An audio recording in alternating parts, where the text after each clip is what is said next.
and no tradition. They're going to build a lot of homes here. There's a lot of demand to do that. You also saw some of the apartments that are being put up. So we think that St. Lucie is an important part of Florida. We just did $5.6 million in 2021 through the Community Development Block Grant Program for St. Lucie County. And this is just one of potentially additional projects in this part of the state and throughout the state. We've got a total of $74 million that we're going to be committing through the Job Growth Grant Fund, and really trying to spur key infrastructure, job training, making sure that Florida continues to be strong economically. And I think what you're seeing, look at what's happened with us over the last year and a half. We've had 14 consecutive months of private sector job growth. Our unemployment rate's been less than the national average for about a year now, even though we got whacked in March and April of 2020 with the theme parks and all this other stuff suspending operations. And so we've had a big decline in unemployment. Last month report from June, we did about 60,000 private sector jobs. We don't get our portion of the state number right now. I know they did the national number, but we anticipate adding more private sector jobs in July when that comes out, and we feel like we've got good momentum. We've been outperforming the national average in areas related to tourism. You look at the hotel demand, it's strong. Traveler spending. Some of our airports for this time of year have never done better historically, and so we've really been an engine. Of course, we're open. We want people to be free to choose to work and to run their businesses and have their kids in school.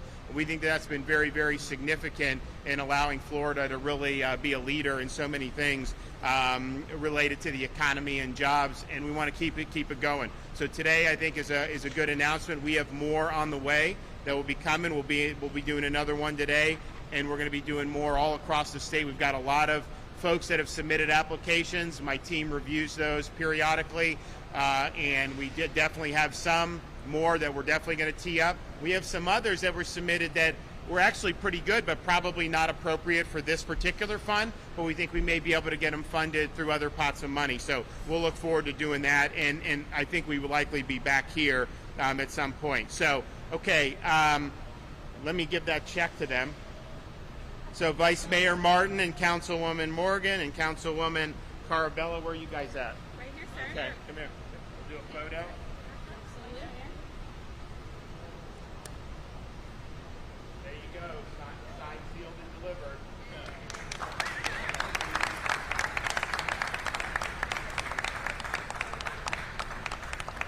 It's all you. Yep, of course. Sure, Wells Fargo will take it. Yeah, of course.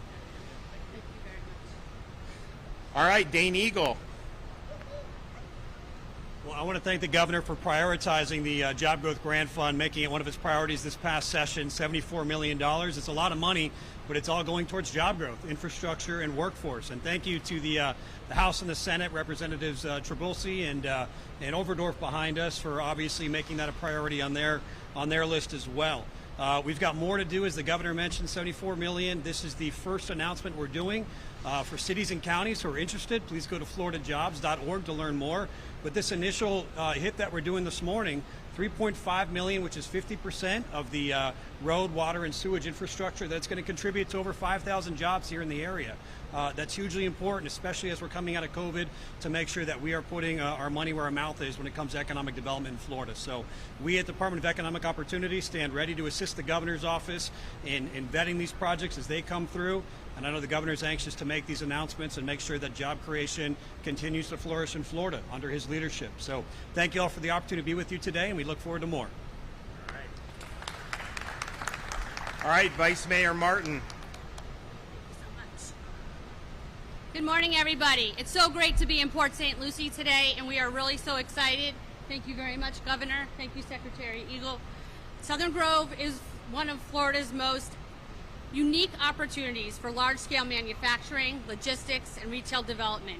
It has the largest swath of development, ready land in all of South Florida that fronts 4 miles of Interstate 95 with interchanges in Tradition Parkway and Becker Road. And you're here today in Southern Grove, which is projected to bring 16,000 jobs from interchange to interchange including our hospital medical district, home of Cleveland Clinic, and our jobs corridor. This is our jobs corridor, and we're so proud of it. And back in 2018, the initial Florida Job Growth Grant was awarded to Port St. Lucie and provided $3 million towards construction of Tom Mackey Boulevard, the road you came in on today, and Trade Center Drive. And this roadway provided access to 38 acres for City Electric Supply, home of TAMCO, where we're here today, this manufacturing facility. And TAMCO was able to retain 210 jobs and will continue to create another 50 jobs in manufacturing, which are high wage. So since that time, we've leveraged our state's investment and to attract additional economic development to our area, including a 240,000 square foot FedEx facility and a 430,000 square foot Cheney Brothers facility, and with more in development. And so the city really appreciates the state's continued investment in our jobs corridor and creating employment opportunities for Port St. Lucie residents and the Treasure Coast as well. And we'd like to thank our incredible legislative delegation, Senator Gail Harrell, Representative Trabulsi, and Representative Overdorf, for being such great leaders in our community. And Secretary Dane Eagle again, and especially you, our Governor, for all you've done. We also like to thank Enterprise Florida, the Sansone Group, Engineering, Design, and Construction, who designed the site, and our Economic Development Council. So thank you very much again. We appreciate you. Yeah, thank you.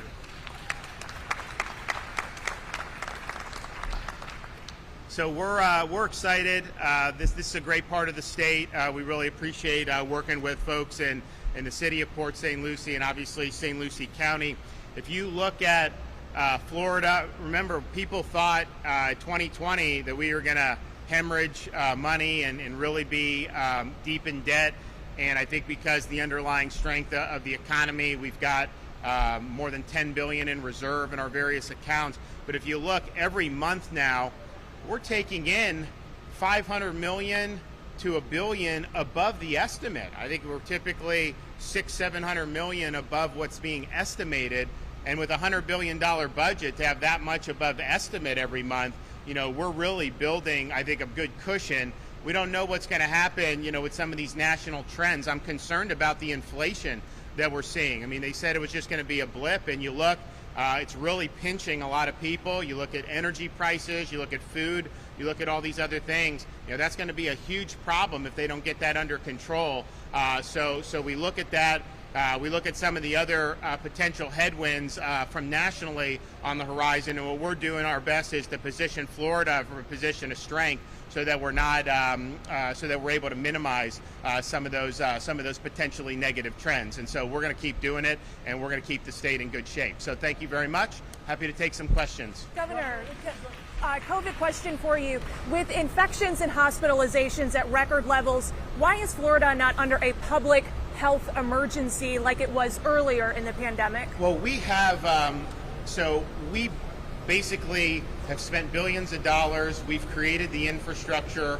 Obviously, we did a massive vaccination drive with our Seniors First, yielding almost 4 million seniors that have been vaccinated. We have close to 80% of everybody above the age of 50 in Florida has received a shot. We have the highest vaccination rate in the entire Southeast region, and we've put a lot of time and effort. So that is, you know, the core of the protection. And I think you look, I've been able, and we put out a lot of this publicly, but if you talk to hospitals, you are seeing a big reduction in mortality, largely because of the elderly that have had protection. And so we think that that's a good thing. You know, we want to continue to do that. We also highlighted, and a lot of people don't know this, if you do get infected, and particularly if you're high risk, there's very effective treatments for COVID, these monoclonal antibodies. It's an IV, you got to go in, it takes like about a 3-hour process, soup to nuts. But if you go in and you get it early enough, it's a huge reduction in hospitalization and mortality as a result of that. The problem that I think we saw was when we started talking about this more, people didn't know about it. And so we've tried to be very public about it. The reason why it's important is that if you get infected and it's in the mild stages, this thing will really work because it basically provides antibodies to fight off the virus. If the virus goes to where it's more serious, at that point the antibodies, you know, just don't work. So between the vaccinations, which were done, and I think we've done almost 12 million range shots or individuals, and then the treatments, if those combined can reduce this to basically a flu level risk. And I think what we're seeing with the elderly that have been vaccinated, you're definitely seeing a reduction in mortality. So we have that infrastructure in place. We also have a lot of stuff that we stockpiled over the months and different types of PPE, all that. Anytime anyone needs that, we send the Department of Emergency Management is working on that.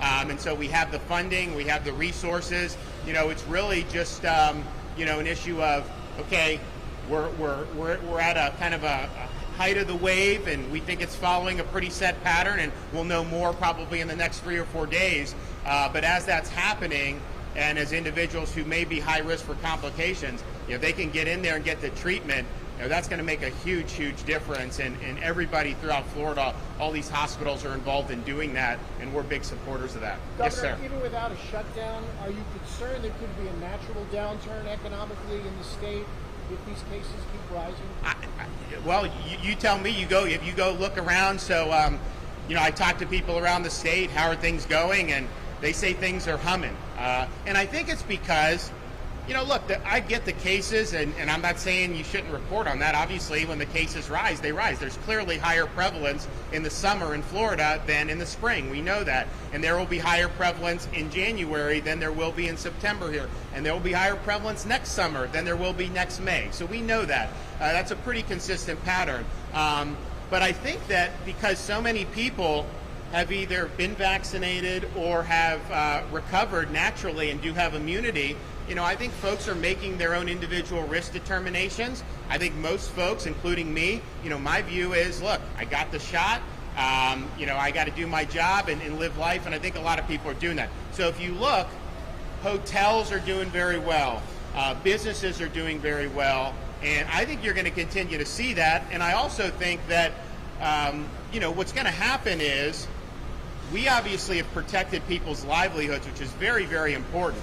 One of the things that really irks me about people that want to shut down is you can't show me where that's actually worked, number one. And number two, it hurts people. It hurts their livelihoods. It hurts their ability to put food on the table for their family. It hurts family-owned businesses. Obviously, when you start talking about schools, we led on that last year. That's a huge problem if you're not letting kids go to school. So that is really important, and quite frankly, I think that's one of the reasons why you got people looking to buy homes in Tradition and all these other places. So I think that people understand, and I've always said this, you have some politicians that say, I am going to eliminate the virus, I will defeat it. Unfortunately, government can't just end it. We still have 1918 flu floating around, so it's something that, if government could just end it, then people wouldn't even need to get the treatment because you could just end it, right? You can't. So we knew this is something that you're gonna have to live with. That's why we work so hard to provide this, particularly for our elderly, for the protection of the vaccinations. But I think people understand that, and I think that's how most people are going. That's why things are continuing to move along in Florida. These waves ebb and flow. It's not something that government can control. And government's attempts to control that, I think we've seen throughout the country and throughout the world, have been incredibly, incredibly harmful and incredibly damaging. What Yes, about sir. President Biden's understanding what you just said there? Do you think there are any steps at all that the state might take in the future? Any additional steps here, obviously against mandates? Well, I think one thing we're looking at, and we don't have the data in Florida on this to suggest, but you look at studies out of Israel where they're looking at how long the efficacy of the vaccine lasts. And again, we think we have strong results here, but we're already looking at that. We're looking at other countries to see, okay, and Moderna put out a statement the other day, if there's going to be something that's going to be needed, we want to make sure that we're going to the nursing homes, providing it for seniors first, just like we did the first time around, and it may not be necessary. I think the jury's still out. I think different people have had different things, but clearly, if you look at Israel, they were the first country to vaccinate everyone very quickly. I remember they did it, they vaccinated half the country, I think, in like a month. So that's December into early January. I remember people say, why can't the U.S. do that or whatever? One, we didn't have enough vaccine to do that. And two, I mean, Israel's about the size of New Jersey, so it's a little bit different. But nevertheless, they did it. So they had people that have really been fully vaccinated since the beginning of the year. And then if you look at kind of how their outbreak has happened, they're one of the most vaccinated countries in the world, and yet they've seen spikes and they've actually seen hospital admissions go. So that's something that we're concerned about, because we really think that people are protected who have availed themselves of the protection. The hospitals all tell us that the majority of the patients that they have to admit and that then end up going to intensive care are folks that don't have the protection, either haven't been infected previously or haven't been vaccinated. So I think that is something that is going to be really, really critical to figure out. But in terms of imposing any restrictions, that's not happening in Florida.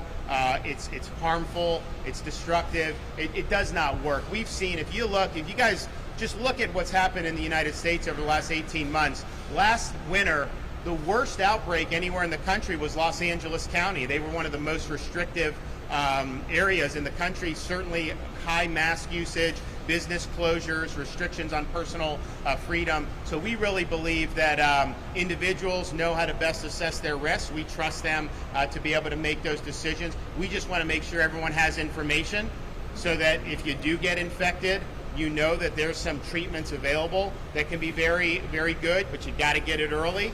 And then we also obviously want people to know just the facts about, because you hear a lot about the vaccine. Our doctors and our hospitals in Florida believe that it's provided protection against serious illness and that has reduced mortality. Now, we also have to acknowledge that people who are vaccinated are still testing positive, and it's not necessarily creating the herd immunity that we had hoped, because if you think about it, in Florida, we probably have had 5 million or more people recover from COVID, and then you've had 11, 12 million that have gotten shots. You wouldn't see the uptick like you did if the vaccines totally shut it off. And so that's just something that we have to be honest about. But in terms of protecting against severe outcomes, all of our hospitals and all the physicians, they believe it's been very positive, and they believe that some of the patients that have presented themselves, particularly higher risk, had they not been vaccinated, they think that the disease would have progressed much worse. So we're going to continue doing that and continue in providing whatever help we can. Okay, thanks everybody. We appreciate it. President Biden's remark about Governor who?